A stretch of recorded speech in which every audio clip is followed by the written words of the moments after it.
It's been a week where lots of things that people knew would happen have happened.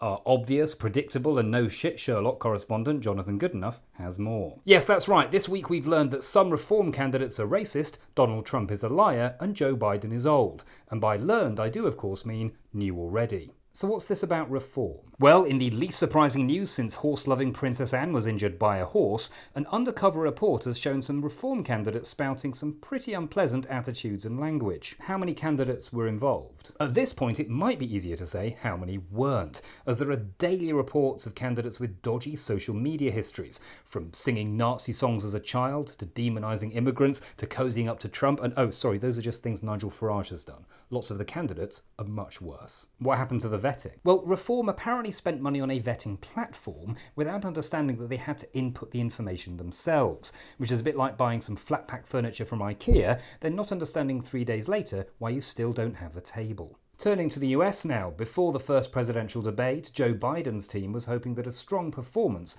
would lead to any questions about his age and fitness to lead being put to bed. Yes, that's right, but instead those questions are wide awake and screaming, like a toddler hyped up on cocaine. Speaking of Trump, how did he do? He lied and lied as usual, but unfortunately for the world, that was overshadowed by Biden's performance. So what happens now? Many Democrats would prefer a different candidate, but getting Biden to step down is difficult if he doesn't want to go. A bit like getting him to stand up is difficult if he's already sat down. So the choice is likely to remain between an old man and a slightly younger convicted felon and rapist. Yes, and just like Leonardo DiCaprio when choosing a girlfriend, much of the American electorate sees age as the most important factor. The French elections are also coming up shortly, with the former National Front expected to do well. Yes, in fact, all around the world electorates are facing choices which can at best be described as uninspiring and at worst, terrifying. But we're still pretty sure Labour's going to win next week. I'll leave you to decide which side of the scale that falls on. Next up, as Labour and the Conservatives fight over who can sound most hardline on immigration,